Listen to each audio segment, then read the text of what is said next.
Today I will show you a thriller, sci-fi film from 2021, titled Settlers. Spoilers ahead. Watch out and take care. It's an ordinary day on Mars. From a space base, Ilsa, Reza and their daughter Remy see the stars in the sky. She spots one in particular, bigger and brighter than any other. She knows it's not a moon, so deduces it's the Earth, thousands of miles away from them. The family spends their days doing manual labor in the base, trying to survive the planet's arid environment with few resources, but with the facility of having terraformed at least a portion of the region, which allows them to walk freely in the open. A time cut shows Ilsa calling Remy, who was running away to look for her lost father in the vastness of the horizon. A few hours later, Remy and her mother have a math class but are interrupted by the sudden appearance of Reza, who looks agitated after his reconnaissance trip. Still, he goes to wish a happy night to his daughter, who knows that her suspicions of strangers nearby are real. Reza tries to calm her down by telling her that they are the only humans on the planet, but the girl doubts his words. At a late-night family meeting, Remy asks her father if he has ever seen animals, along with the reasons why they went all the way to Mars. Reza just says that he haven't seen any animals, that Earth isn't like it used to be and that someday, the red planet will be just as good as their former home. The following day, Remy senses something in the distance, so she jumps up and goes to the living room to find "Leave" written in red paint on the windows. Her parents find out and panic, with Reza even pulling out a gun in case he needs to defend themselves. Somehow, they spot at least 3 individuals somewhere pretending to be 6, but are unable to see them.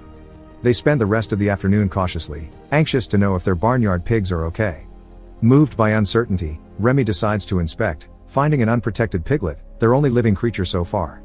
Ilsa notices this, and when she calls her daughter out, a couple of strangers appear at full speed wanting to take the girl, but Reza manages to intercept them, shooting them head on to save his kid. Just as another of the enemies was about to take Remy, Ilsa arrives at her rescue, attacking the stranger until she is unable to stand up. Everyone runs for cover as the bandits start shooting from afar. The girls manage to get inside, and with Ilsa's help, Reza fires a shot at the last enemy, wounding him in the leg. The father leaves them to inspect while the mother investigates the bodies with the girl. It is perhaps the first time Remy sees another human being other than her parents, and to her bad luck, it ends up being a dead body. They wait for Reza until dawn, fearful that some stranger would have attacked him far from there. They even hear some firing at some point, fearing the worst. After a spontaneous trip to the bathroom, the lights go out, and they remain in darkness for the rest of the night. Upon awakening, Ilsa arms herself with a machete to inspect, but she and Remy are surprised by a wounded man who breaks into their home. It's the same man from yesterday, who claims that the family does not belong there, as the place originally belonged to his parents before they took it from them. After many years and several difficulties, the man is able to regain his home and allows Ilsa and her daughter to stay under the condition of not making any trouble. On the contrary, he will deal with Ilsa, leaving her daughter alone with him. However, they reject the proposal, fleeing and taking refuge near the central base. Ilsa takes the opportunity to enter once the man goes off guard, taking the first thing she can in the kitchen to ambush him. Upon entering, the man realizes Ilsa's plan, so he subdues her, receiving a new wound in the leg. He asks her to give him 30 days off from assassination attempts, as he has big plans for the station. He actually wants to reactivate and bring out the true potential of the place for a better living not only for him, but for the girls. The only condition Ilsa asks of him is a proper burial for Reza, clarifying his death. He gives them so, burying Reza in a nearby mountain next to the man's former comrades. It is then that they begin to live with the mysterious man, who is still suspicious of Ilsa and her daughter. Even so, Remy keeps an eye on the man, who possesses a vast array of weaponry, and when she has the opportunity to go through his things in secret, she finds a drawing of a woman, the same one her mother fought to protect her the day before. She takes the drawing and keeps it for herself. In the evening, the man tells Ilsa that he has made improvements to the station and that now they can even have the faucet system working, something they previously hadn't. Not only that, but the next day, a little box-shaped robot starts working, which Remy takes a liking to and names it Steve, making it her first mascot and friend. After dinner, the man introduces himself to Ilsa as Jerry, starting a conversation to build trust. In turn, she tells him that they were taken into the place by her father initially, rather than having taken it by force. However, Jerry's father rejected them when he learned they were from Earth, so they had to defend themselves. Still, they were responsible for Jerry's mother's exile, so he still has some resentment towards them. There is tension on the base the following days, even if they are no longer trying to attack each other. Jerry asks Remy if she took his drawing, but she denies it. Knowing this is a lie, the man lets her have it, as she treats it as a treasure. Gradually, a physical attraction develops between Ilsa and Jerry, something Remy notices and, moved by discomfort, decides to leave the station on her own, not even letting Steve follow her.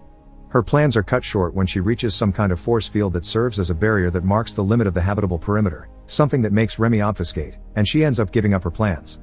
However, she comes across a giant door that leads to a dark corridor.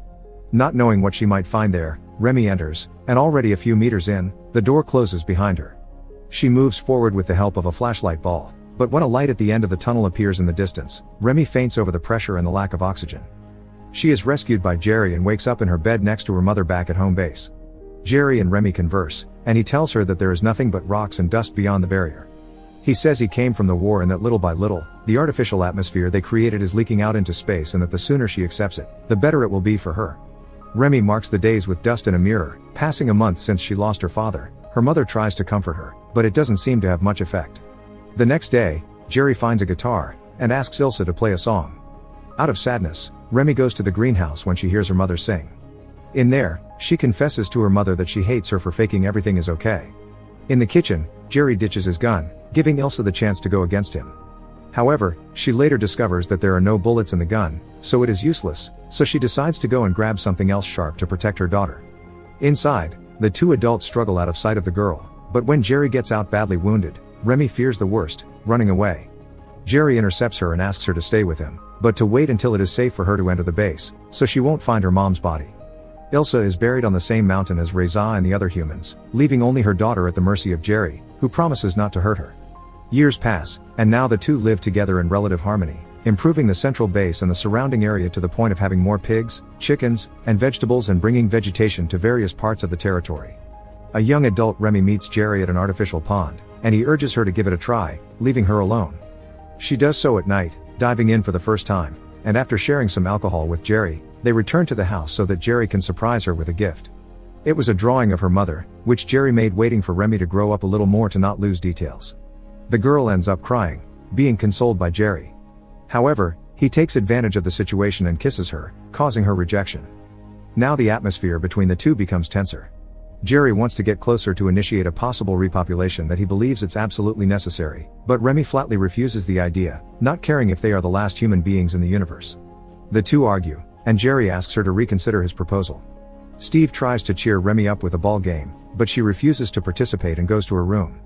Thinking to be safe, she finds Jerry inside, holding Remy's oxygen mask, which she would use to escape the barrier eventually. Jerry gets angry and leaves with the mask, but Remy tries to take it back so she can go outside and see the truth by herself, even if Jerry tells her there is no one else out there. The two struggle and Jerry makes her fall to accidentally smash her head on the floor with a valve.